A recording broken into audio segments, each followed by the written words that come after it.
Stellantis just detonated a shockwave across the US auto market, and most buyers still do not realize how big this moment really is. Massive price discounts are rolling out across Stellantis brands, and this is not a routine holiday sale or a short-term incentive. This is a strategic retreat on pricing, and it is already dragging US car prices down faster than anyone expected. What you are seeing right now is a pressure release after months of bloated MSRPs, overconfident forecasts, and slowing showroom traffic, and Stellantis moved first because it had to. So why is Stellantis doing this now? The simple answer is inventory stress, but the deeper reason is demand erosion. Stellantis built and priced vehicles for a market that no longer exists. High interest rates crushed monthly affordability, insurance costs spiked, and buyers started walking away, especially from full-size trucks and SUVs sitting well above psychologically acceptable price points. Stellantis dealerships began stacking inventory, floor plan costs surged, and vehicles that were supposed to move in weeks started sitting for months. At that point, cutting prices is no longer optional, it becomes survival. But here is the catch, and this is where buyers need to pay attention. These discounts are not free money. Stellantis is protecting margins in other ways, quietly trimming incentives elsewhere, adjusting trims, limiting production flexibility, and in some cases pushing dealers to absorb part of the pain. The sticker price looks dramatically lower, but financing terms, residual values, and long-term depreciation are now bigger risks. When prices drop fast, resale values usually follow, and buyers who ignore that detail could feel it later when trade-in numbers collapse. Now let's talk about what this does to competitors, because this is where the real chaos begins. Once one major automaker cracks pricing discipline, everyone else feels the pressure immediately. Ford, GM, Toyota, Hyundai, and even luxury brands now face a brutal choice: hold prices and risk losing volume, or follow Stellantis down and trigger a full-scale price war.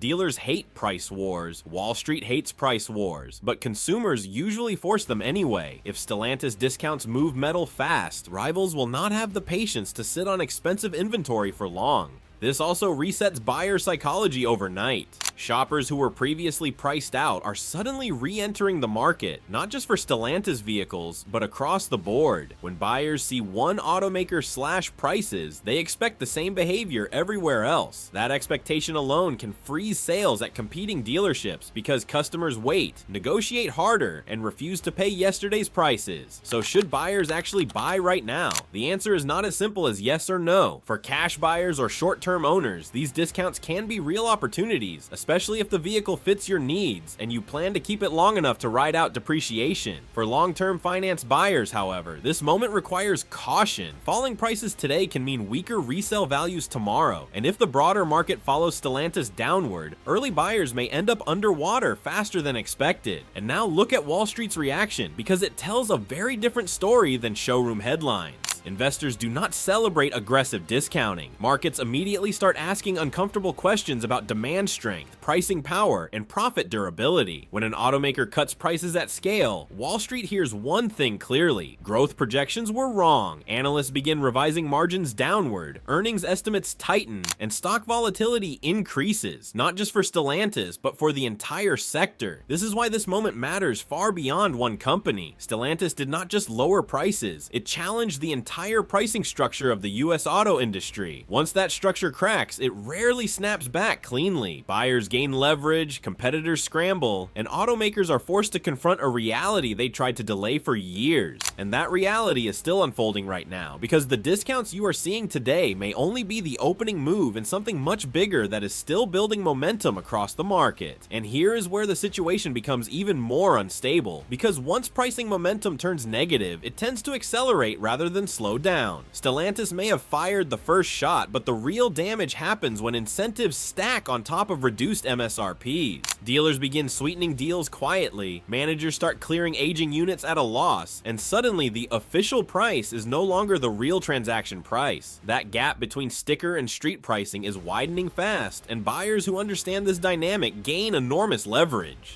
What makes this especially dangerous for the industry is timing. This is happening while loan delinquencies are rising, trade-in values are already softening, and lenders are tightening approval standards. When discounted new vehicles collide with a weakening used car market, the entire pricing ladder compresses. Used prices fall, lease residuals weaken, and future incentives become even more expensive for automakers to fund. Stellantis is essentially pulling a lever that affects every rung of the market at once. Inside dealerships, the mood is shifting rapidly. Sales staff are being retrained to move volume instead of protecting margin. Financing offices are leaning harder on add-ons to compensate for thinner front-end profit. Service departments are suddenly more important than ever, because when new car margins shrink, fixed operations keep the lights on. These are all signs of an industry adjusting to a lower price reality, whether it wants to admit it or not. Competitors are watching closely, and some are already blinking. You will start seeing limited time offers, region-specific rebates, and loyalty bonuses that look small on paper but stack aggressively at the desk. Publicly, executives will deny a price war. Privately, they will authorize exceptions, dealer cash, and inventory-specific deals to keep metal moving. This is how price wars actually begin, not with announcements, but with quiet concessions that spread dealership by dealership. Buyers who walk into showrooms unprepared will miss what is really happening. The smart buyers are not asking, "What's the discount?" They are asking, "How long has this unit been here? And what incentives are expiring?" Because in this environment, time on the lot matters more than brand loyalty. Vehicles that have sat too long become liabilities, and liabilities get liquidated. And do not underestimate how quickly perception flips. Just months ago, automakers were telling buyers to accept high prices as the new normal. Now the same companies are racing to convince shoppers that these discounts are rare opportunities. That contradiction matters, because once consumers realize prices can fall, they resist future increases aggressively. Pricing power, once lost, is extremely difficult to regain. This is why Wall Street remains uneasy. Lower prices may boost short-term sales numbers, but they raise serious questions about long-term strategy. If demand was truly strong, discounts would not be necessary. Investors are now scrutinizing inventory data, incentive spending, and dealer days supply more closely than headline sales figures. A sales rebound driven by discounts does not inspire confidence. It triggers skepticism, and the biggest risk of all is what happens next. Because if economic conditions soften further, or if interest rates stay elevated longer than expected, automakers may be forced to cut even deeper. What started as a tactical move by Stellantis could evolve into a structural reset of vehicle pricing in the US, and once that door opens, it does not close quietly, especially as buyers, dealers, and competitors all start reacting in real time to a market that is clearly shifting beneath their feet. And this is where the long-term consequences begin to surface. Because aggressive discounting does not stay contained within one quarter or one earnings call. Once lower prices become visible, they anchor consumer expectations permanently. Buyers who see today's deals will not accept tomorrow's increases without resistance, and that forces automakers to rethink future launches, trim strategies, and even product mix. Stellantis is effectively rewriting the reference price for many segments, and competitors will have to decide whether they follow or risk becoming irrelevant on value. Behind the scenes, manufacturing plans are already being recalibrated. When pricing falls, volume becomes the only way to protect revenue, but volume only works if factories can adjust quickly. Plants running at high capacity suddenly face pressure to slow down, shift trims, or pause production entirely. That ripple effect moves upstream into suppliers, logistics firms, and labor planning. A price cut at the dealership level eventually shows up as stress across the entire automotive supply chain. This is also creating a strategic dilemma around electrification. EVs were already struggling with demand softness, and price cuts on gas-powered vehicles make that challenge worse. When discounted trucks and SUVs suddenly become affordable again, some buyers delay or abandon EV purchases entirely. Automakers now face a double squeeze: protect margins on EVs that need scale, or discount them further and absorb even heavier losses. Stellantis' move increases pressure across both traditional and electric segments at the same time. Dealers are now operating in a defensive posture. Ordering behavior changes first. Fewer speculative orders, more caution on high-priced trims, and greater focus on configurations that can move quickly if discounts deepen. Marketing shifts as well, away from lifestyle branding and toward price-driven messaging. When advertising starts shouting savings instead of aspiration, it signals a market that is prioritizing affordability over image. For buyers, this phase is the most confusing. Prices look attractive, but uncertainty uncertainty is high. Some consumers rush in, fearing deals will disappear. Others freeze, expecting even deeper cuts ahead. That hesitation can stall momentum temporarily, forcing automakers to push even harder. It becomes a feedback loop where hesitation creates pressure, and pressure creates more discounts. And all of this feeds directly back into investor sentiment. Wall Street does not just watch sales, it watches control. When pricing appears reactive instead of deliberate, confidence erodes. Analysts begin questioning guidance, management credibility, and long-term capital allocation. Share prices become more sensitive to any hint of further discounting, because markets fear a race to the bottom more than they fear slow growth. This is why Stellantis' decision matters far beyond a few $1,000s off the sticker. It is a signal that the post-pandemic pricing era is breaking down. The industry pushed prices to the limit, and now that limit has pushed back. What happens next will depend on how aggressively competitors respond, how buyers behave, and whether automakers can stabilize demand without destroying their own pricing power. Because right now, the balance between affordability and profitability is more fragile than it has been in years, and the next moves could reshape the market even faster than most people expect. And as this balance continues to strain, another critical factor enters the equation: trust. Consumers remember who raised prices aggressively and who is now cutting them just as fast. That memory shapes brand perception long after the discounts end. Stellantis may win short-term volume, but it also risks training buyers to wait, to negotiate harder, and to assume future price drops are inevitable. Once that mindset takes hold, urgency disappears, and urgency is what drives full-price sales. This shift is already changing negotiation dynamics inside showrooms. Buyers are no longer negotiating from a position of weakness. They walk in informed, aware that inventory is high and pricing discipline has cracked. Sales conversations are shorter, counter offers are firmer, and deals that would have been rejected months ago are now getting approved. That power transfer from seller to buyer is one of the clearest indicators that the market has turned. There is also a regional dimension to this story that often gets overlooked. Discounts are not uniform.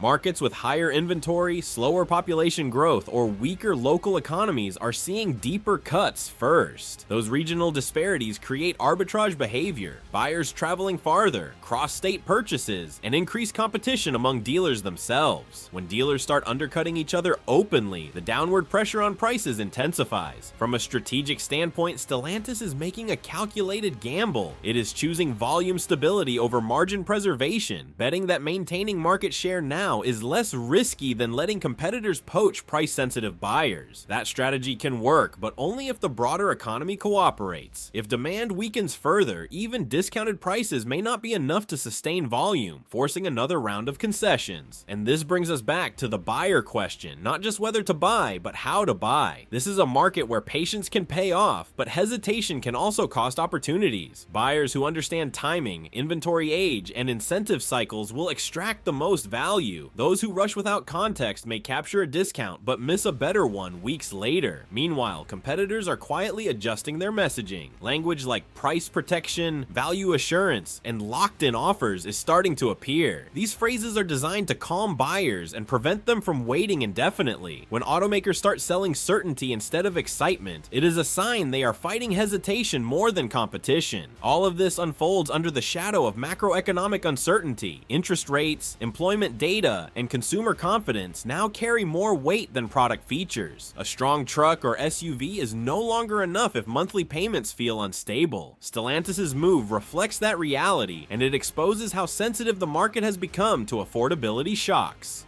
And as this situation continues to develop, one truth becomes increasingly clear. The era of unquestioned pricing power is over, at least for now. Automakers are reacting, buyers are adapting, and investors are recalibrating expectations in real time. The discounts may grab the headlines, but the deeper story is about control, confidence, and whether the industry can regain balance without triggering a cycle that feeds on itself. Because once that cycle fully takes hold, reversing it becomes extraordinarily difficult. And now the focus begins to shift toward execution, because discounting alone does not solve structural problems. If Stellantis cannot convert these lower prices into sustained showroom traffic, then the strategy risks backfiring. Price cuts that fail to move inventory quickly only compress margins without delivering volume, and that is the worst possible outcome for any automaker. This is why the next few months are critical, not just for sales numbers, but for how decisively buyers respond. Another layer of complexity is financing. Lower sticker sticker prices help, but monthly payments still depend heavily on interest rates and lender confidence. If banks tighten further or raise risk premiums, the affordability gains from discounts could be partially erased. That forces automakers and captive finance arms to subsidize rates, which adds another hidden cost to the price war. In other words, what looks like a discount on the surface may be quietly funded elsewhere in the system. Fleet sales are also coming back into the conversation. When retail demand softens, manufacturers often lean on fleets to stabilize volume. Stellantis has historically used this lever, but expanding fleet sales at discounted prices can dilute brand value and flood the used market later. That future oversupply would put even more pressure on resale values, creating another delayed consequence of today's pricing decisions. From a competitive intelligence standpoint, rivals are studying Stellantis' results line by line. They are not just watching sales totals, but transaction prices, incentive spend per unit, and dealer profitability. If Stellantis proves it can move inventory without destroying dealer margins, others will follow more aggressively. If dealers start bleeding cash, competitors may hesitate, at least temporarily. The response will hinge on data, not headlines. Consumers are also becoming more selective about where they place trust. Some buyers view aggressive discounts as generosity. Others see them as red flags, questioning quality, reliability, or future support. That perception gap matters because value-driven buyers and confidence-driven buyers behave very differently. Stellantis must manage both narratives at once, and that is not easy in a fast-moving market. Internally, this moment tests leadership credibility. Pricing decisions ripple across engineering budgets, marketing spend, and future product timelines. If margins shrink, something else has to give. Delayed refreshes, trimmed features, or postponed innovations are all possible downstream effects. The choices made now will influence competitiveness years from today, long after the current discounts are forgotten. And this is where the broader industry waits. Not for another announcement, but for confirmation. Confirmation that buyers are returning. Confirmation that dealers can survive thinner margins. Confirmation that Wall Street will tolerate lower profitability in exchange for stability. Until those signals become clear, uncertainty remains high, and uncertainty is what keeps pressure on prices. What makes this phase especially volatile is that no single player controls the outcome. Buyers, lenders, dealers, competitors, and investors are all reacting simultaneously, each with different incentives. Stellantis may have initiated the move, but the market will ultimately decide whether it becomes a temporary correction or the beginning of a much deeper reset, and that decision is still unfolding with every transaction happening right now. And as each transaction adds another data point, patterns begin to emerge that will shape the next phase of this cycle. Early indicators suggest that foot traffic is improving, but conversion rates remain uneven. Buyers are showing up, asking more questions, negotiating harder, and taking longer to commit. That hesitation signals interest without confidence, and automakers know that interest alone does not pay the bills. Marketing strategies are already being recalibrated to address this hesitation. Messaging is shifting toward urgency, limited availability, and time-sensitive offers, even as inventories remain elevated. This contradiction reveals the underlying tension. Automakers want buyers to act quickly, but buyers sense that patience may unlock better deals. When both sides know the leverage is shifting, stalemates become more common. Another important development is how this affects product hierarchy. Higher trims, once profit centers, are moving slower than expected. Buyers drawn in by lower base prices often resist expensive upgrades, especially when economic uncertainty lingers. That forces manufacturers to rethink trim strategies, bundling features differently, or simplifying lineups to reduce cost complexity. Over time, this can lead to less choice, even as prices fall. Used car dynamics are also evolving rapidly. As discounted new vehicles become more attractive, late model used inventory loses its value proposition. Dealers are adjusting appraisals downward. Auction prices are softening, and private sellers are feeling the pressure. This erosion feeds back into consumer behavior, as lower trade-in offers make some buyers delay purchases, counteracting the very discounts meant to stimulate demand. From a financial standpoint, automakers are walking a tightrope. They need enough discounting to stimulate demand, but not so much that it triggers a margin collapse. That balance is notoriously difficult to maintain once competitive responses begin. If one major player cuts deeper, others must decide whether to match or hold the line, knowing that either choice carries risk. Wall Street remains laser focused on one metric above all else: incentive intensity. Analysts track how much cash it takes to sell each vehicle, and when that number rises quickly, alarms go off. Even if headline sales improve, rising incentive spend can erase profitability gains. This is why earnings calls in the coming quarters will be scrutinized more than usual, with investors listening for reassurance rather than optimism. And through all of this, consumer psychology continues to evolve. The fear of missing out is being replaced by the fear of overpaying. That shift changes everything. When buyers believe prices are trending downward, the default action becomes waiting. Overcoming that mindset requires more than discounts. It requires confidence, stability, and a sense that the bottom is in.